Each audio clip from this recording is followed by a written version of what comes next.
Go ahead. Go, Michael, start. Geoff, I'm gonna stay.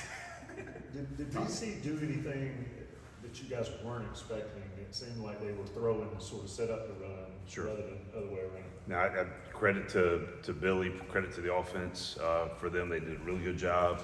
The quarterback was more mobile than we thought or expected, and just the first drive, converting three third downs was critical in the game. That kind of set us back, and that was kind of the theme for the game. We were forcing them into third downs. Then all the times that we would hold them on third down, they would go for it on fourth, and then they would convert. So the biggest piece is we want to force them into third downs, but once we get them, we got to get off the field. It was a little faster than it had been the previous few weeks as far as getting out of the huddle and then going ahead and snapping the ball. But other than that, it was, for the most part, what we had planned for and prepared for. I was going to ask about that. It seemed like they were changing that up a lot. They were. May have gotten you guys a little Sure. off in pre-snap. Yeah, it was just, they were a little more methodical in the few games leading up to it. I don't know if the quarterback had become more comfortable with everything, but they did a really good job, and, hats off to them with that piece of it. And staying on those third downs, you guys been pretty good on third down this have. year. The money downs kind of played itself Yep. out. Yep. How much is there kind of a groundswell when you give up some of this early third downs? Right. It just kind of becomes something that's a problem for quite a while. Right. It didn't really. I think you guys got some stops late, but at that point the game was Sure. fairly out of hand. Yeah, I think the biggest piece is, we showed all the plays to the guys yesterday, and just relying on the things that had made us successful, especially on the third downs. I think the quarterback, to his credit, was able to escape 4 sacks. So we haven't pinned up, we had really good coverage, and we just couldn't finish on the sack, which we'd been doing a really good job, the last couple of weeks especially.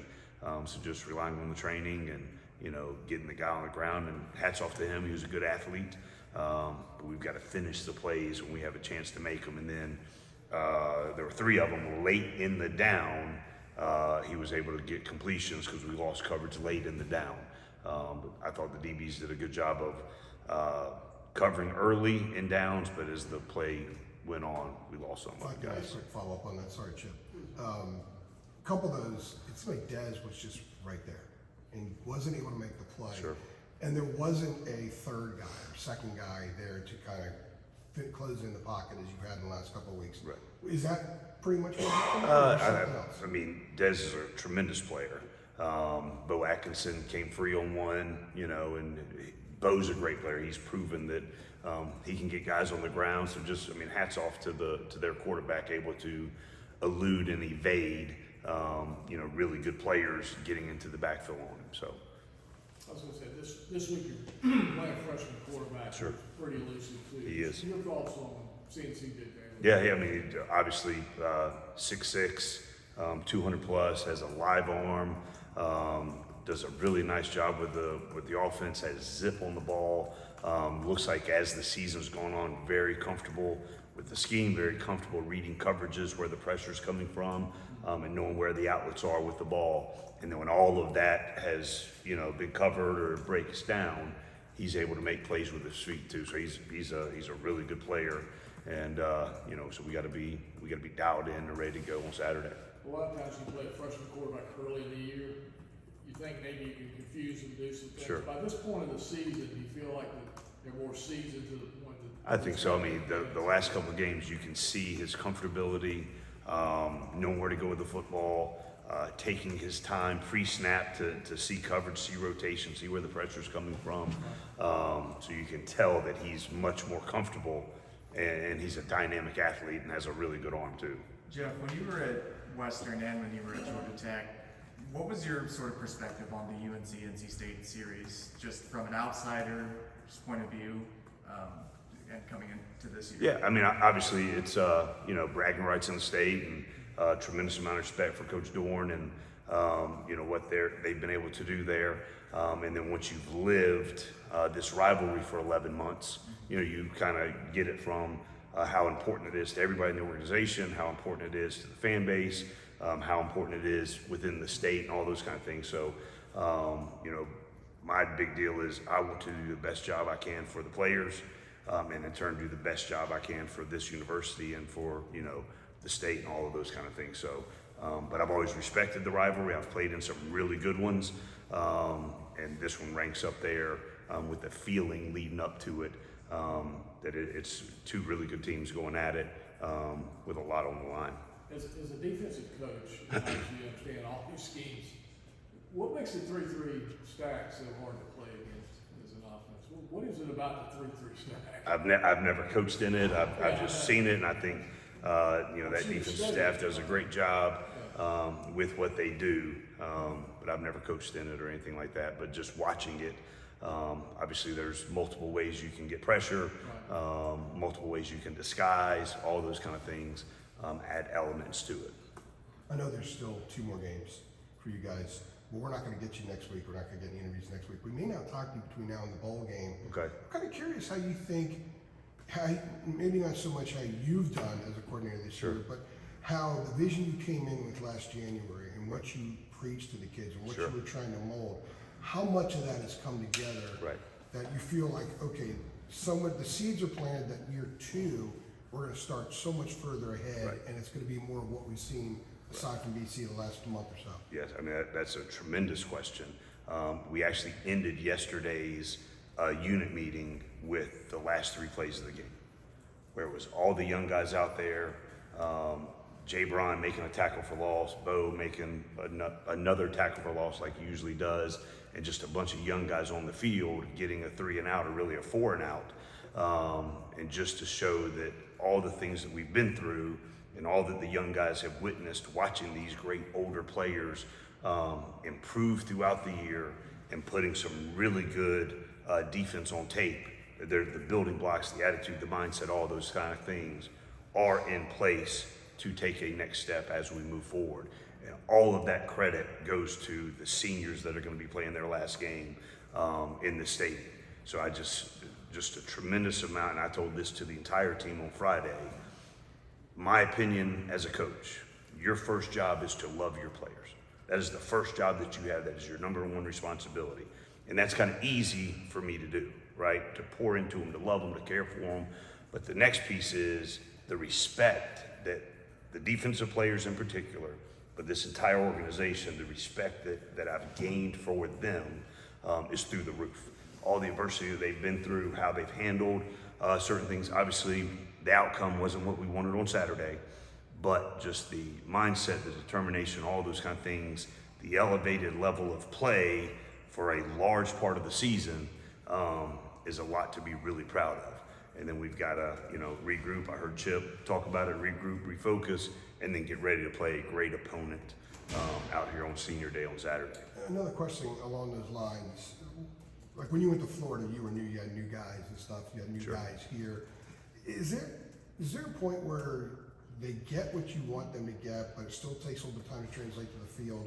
Or should it happen when they get it? I'm just kind of curious of a timeline of when you see the layering of the process of them fully getting it. Well, I think you guys have self-admittedly made comments about how you have seen it yourselves. And there have been runs of games and runs of stretches of play that you can see a really good defense in action. And the key is, even though there will be some ups and downs as you progress, as it goes on, just seeing the more consistent, the mentality, the confidence, the flying around, the freedom, all those kind of things that we've seen it in spurts and seen in long spurts consistently show up on a weekly, daily basis. And I'm very proud of the way the guys, have played throughout the course of the year, even though there have been ebbs and flows, but the groundwork is there. I hate to hog this. So then when you have a game like Saturday where the same stuff didn't go well that had gone well previous weeks, as a coordinator, you don't stress as much over it because you know that those seeds are there, the roots are now there, a lot of that stuff. So it's a few plays here and there. That's what added the numbers and the result. But otherwise, you feel pretty good about where everything is. Yeah, and then you watch the third down tape as a collective. There's 4 plays that we have really good players there to make plays. I love them. They didn't want to not make the play. but you also have to give credit to the opponent. They've got really good players too. So just showing the why, and I won't go over that here, I'll keep that in the meeting room, but the why we could have maybe made the play a little bit easier for ourselves, those kind of things. But just the love and respect that I have for this group of guys is through the roof. And the belief that I have in this group of guys currently and the guys that are going to be returning is through the roof. When you look at NC State, they really added skill position players in the offseason, Sure. in the transfer portal. Are there one or two guys that have stood out and watched them, whether it's at running back or wide receiver? No, they're really good. I mean, they've got speed all around the perimeter, the running back depth and rolling guys through, and then the tight end room is really good as well. I know our tight end room is really good. Their tight end tight end room is comparable as well, and the things that they can do, especially with number 15. He's a really good player, and they get him out of space, and he comes into the core and blocks, and then it's an experienced offensive line that is big, that is physical, that executes really well, and then the challenges they pose with the formations, with the shifts, moving different guys around. It's almost like positionless football, where there could be, number 10 can be here, number 15 can be there. They're all moving around, so having the awareness of all of those kind of things on every snap is going to be huge. Have you ever been around Robert and I? Ever cross paths, Coach and I? I don't think so. I don't think so. Was he- But what they put on tape, once what they put on tape, I've got tremendous amount of respect for. Last year, by the end of the year, Casey is shown was sort of their entire offense. This Sure. year it feels like they can go to any number of players at And, skill and position. so first, he's a great player, right? We all know that he is a tremendous player. But then there's just so many other weapons that they have at all levels of the offense. So you got to be sound fundamentally, schematically, all those kind of things on every snap. Because when they break the huddle, it could be any formation, any subset of all the personnel groupings, and the personnel groupings in the final formation don't always marry up. So that's a huge challenge as well. I meant to ask you this maybe a couple of weeks ago. When you first got the word of, I don't know how you got it, Kevin Rucker just hurt himself in the weight room. He's probably going to be out for a while. I mean, Sure. How does the defensive coordinator handle losing their best Well, player? Well, I mean, Best defensive player? yeah. Well, first of all, you've got the first thought is of the kid, Right. of the young man. I don't want to call him a kid because he's a grown man. But just the first thought is him, his current state of health, his current state of mental well-being. All those kind of things are the first thing that goes through your mind. And obviously, you just got to figure out what is the next best course of action when such a critical player is not going to be in the rotation for a while. And I think it was 4 weeks, 4.5, whatever. So, but really proud of Jacoby Cowan stepping up, J. Brown Harvey, Tyler Thompson stepping up in his stead. But obviously, losing a player, like Kamen is, you got to make adjustments to what you're doing and how you do it and all those kind of things. But proud of the way the guys stepped up when Kamen was out. It's tough losing a guy in the weight room, too. I think. Sure. It's not a tough losing a kid anyway, but Right. not getting injured on the field. Sure. Yep. Saw a little more of Michael Short the other day. How's he coming along? He's a really good player.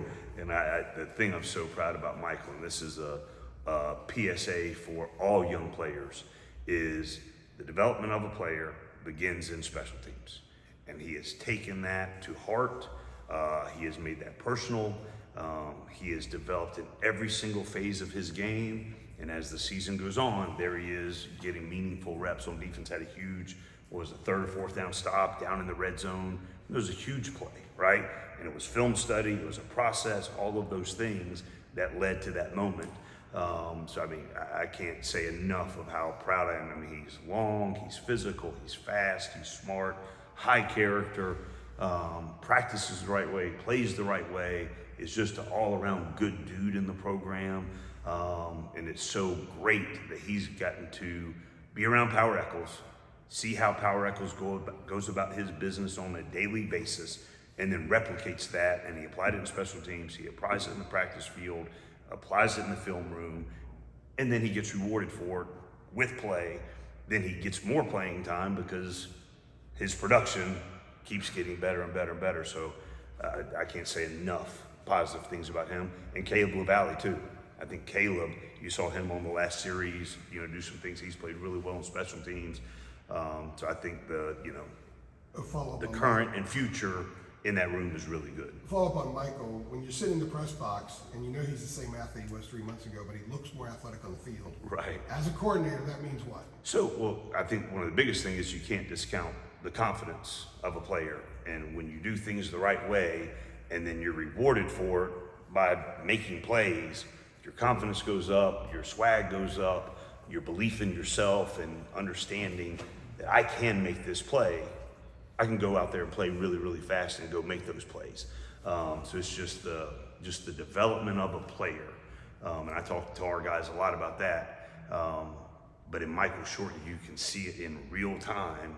The conversations we're having right now about Michael Short are not the same conversations that you guys or we would have been having in September. Knew he was a freak athlete, all those kind of things, but just how he has intentionally made a purposeful effort to develop in every phase of his game has paid off. Same thing with Will Hardy. I mean, Will's had a couple splash plays in the last couple of weeks. Just sort of speak what he's bringing. Absolutely, and and I've known Will since he was in high school. Love his dad, respect his dad, and just I watched all of his plays last year, and Charlton Warren is very honest, direct with all the guys what they need to do to get better. And Will Hardy has taken that information, all the things that we've poured into him, we've addressed with him, we've recommended to him. He didn't get in his feelings. He looked in the mirror and said, okay, I have to get better at X, Y, and Z. Here's how I'm going to get better, and he's done it.